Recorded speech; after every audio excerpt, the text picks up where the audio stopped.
She was once the queen of comedy, the heart of Hollywood's golden era, and the first woman to direct a film that made over $100 million at the box office. But behind the laughter she brought to millions was a woman hiding in the silence of an abandoned mansion. Penny Marshall, beloved actress, trailblazing director, and fierce friend, lived a life filled with brilliance, heartache, and ultimately solitude. Her tragic death shocked fans, but for those who truly knew her, the signs had long been there. From her humble beginnings in the Bronx, to the heights of fame in Los Angeles, and finally to the abandoned walls of a once glorious estate, this is the untold story of Penny Marshall's final chapter, her legacy, and the surprising net worth she left behind.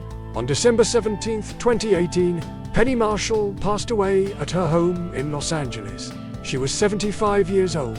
Her official death certificate cited cardiopulmonary failure, cardiac arrest, and complications from type 1 diabetes as the causes. For the public, it was a painful goodbye to one of America's most iconic entertainers. For those close to her, it wasn't unexpected. Penny had been quietly battling health challenges for years. In 2009, she was diagnosed with lung cancer that had metastasized to her brain. Though she eventually declared herself in remission, the years that followed were marked by a slow physical decline. Still, Penny remained a symbol of resilience. Despite fading from the public spotlight, she carried herself with humor and defiance. In true Penny fashion, she lived her final years on her terms. She was cremated and laid to rest at Forest Lawn Memorial Park in Hollywood Hills, a peaceful place that now holds the remains of many entertainment legends. Her grave bears a simple but powerful tribute. A bold, script-style letter, a nod to her unforgettable role as Laverne in Laverne Shirley. It was more than a character. It was a symbol of her spirit, brassy, bold, and impossible to forget. Hollywood mourned, but more than the industry, it was the people, those who worked with her, laughed with her, and loved her, who truly felt the loss. Ron Howard, longtime friend and fellow director, called her a natural storyteller. Tom Hanks, who starred in Big and A League of Their Own, said, "Goodbye, Penny Man. Did we laugh a lot, or wish we still could?" And Cindy Williams, her co-star and real-life confidant for 45 years, expressed both grief and gratitude. "My dearest friend," she said, remembering the laughter they shared and the bond that never broke. Penny Marshall wasn't just a TV star, she was a force. She made it okay for women to be funny and fearless. Her films were full of heart, humor, and real people navigating life's chaos. Her directing credits, including Big and A League of Their Own, shattered glass ceilings in an industry that rarely welcomed women behind the camera. She was a pioneer and she knew it. But fame never protected Penny from heartbreak. Her personal life was filled with as much drama as any script she ever wrote. At the University of New Mexico, she met Michael Henry, a charming college football player. They married in 1963, when Penny was just 20, and welcomed a daughter, Tracy. The marriage ended 3 years later, but Penny kept moving forward, determined to raise her child with strength and stability. In 1971, she married actor and director Rob Reiner. He legally adopted Tracy, and the couple seemed destined for a Hollywood fairy tale. But after a decade together, they divorced in 1981. Despite the separation, the bond remained. They co-parented Tracy, and later became doting grandparents to 5 grandchildren. Then came tragedy. In the early 1980s, Penny fell in love with actor Larry Breeden, who had appeared on Laverne Shirley. Their relationship was brief but meaningful. Larry died in a car crash in 1982.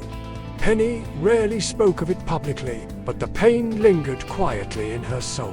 Later, she briefly dated singer Art. The two shared a unique bond, and Garfunkel later said Penny helped him during a deep depression. She had a gift for healing sometimes, even while hiding her own wounds. By the 1980s, Penny Marshall had built more than just a career, she built a sanctuary. She purchased a sprawling 9,561 square foot estate in the Hollywood Hills, exclusive Outpost Estates neighborhood. It was her haven, a space of joy, collaboration, and comfort. Her kitchen had watermelon-patterned linoleum floors and a retro forest green vinyl breakfast booth just like an old-school diner. A red brick patio, a swimming pool with a diving board, a bathhouse, and fruit treat, peaches, apples, all creating a backyard Eden. Penny hosted Oscar parties, birthdays, and quiet brunches. Her best friend Carrie Fisher was often there, along with countless stars who came not for the glitz, but for the comfort of Penny's world. After her death, the house sat quiet. Then in 2020, it was listed for $7.195 million and sold for around $6 million. An era had ended. One bedroom had baseball wallpaper, a sweet nod to her favorite sport, and the film League of Their Own. The drawing room had wood paneling and a built-in wet bar. There was a dark room for photography, and even a safe room, quiet proof of the dangers of fame. Inside, the home was a reflection of Penny's humor and nostalgia. Outside, nearly 2 acres of lush land surrounded the home, but that wasn't her only home. Penny also had a second sanctuary, her stylish penthouse on New York's Upper West Side. For over 30 years, this was her East Coast retreat. In 2020, it was listed for $3.9 million. To fans and architecture lovers alike, it wasn't just a listing, it was a window into a legend's personal world. It was in an Emery Roth design building from 1928, filled with vintage charm bronze doorways, stained glass, and tin ceilings. The fireplace added warmth. The terrace wrapped around the building, offering breathtaking views of the Hudson River and Central Park. This wasn't a party home. This was where Penny found stillness, where she'll read, sipped coffee, and reflected. New York had always been her soul city, and in that penthouse, she stayed connected to her roots. She sold the property in 2017, just a year before her passing. To understand Penny Marshall, you have to go back to the Bronx. She was born into a family built for showbiz. Her mother, Marjorie, was a fiery tap dance teacher who ran the Marjorie Marshall Dance School out of their apartment. But Penny, the youngest, paved the most unexpected path. Her real name was Carol, named after her mum's favorite actress, Carol Lombard.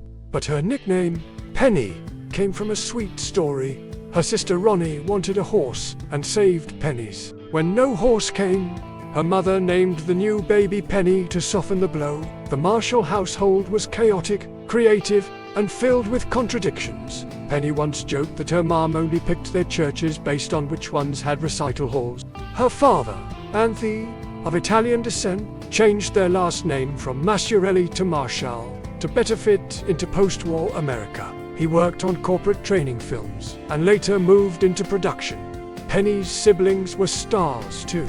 Gary Marshall created Happy Days, The Odd Couple, and Pretty Woman. Ronnie was a successful producer. Penny attended Walton High School, an all-girls school in the Bronx. She was funny, observant, and preferred working behind the curtain to standing on stage. She studied math and psychology in college practical choices that showed her deep curiosity about people.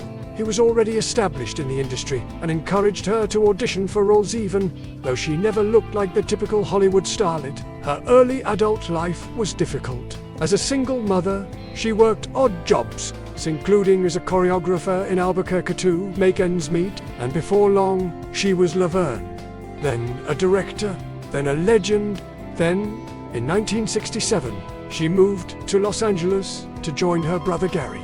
Penny knew that, but she also knew something else. She was funny, she was real, and she had timing that couldn't be taught. With her Bronx accent, her expressive eyes, and her grounded presence, she landed bit roles that soon turned into bigger ones. Penny Marshall's story is not just about fame, it's about grit, laughter, loss, and legacy. She wasn't perfect, but she was real. And in the end, she left behind more than an abandoned house. She left behind proof that women with humor, heart, and hustle could shape the world. What do you think about Penny Marshall's life and legacy?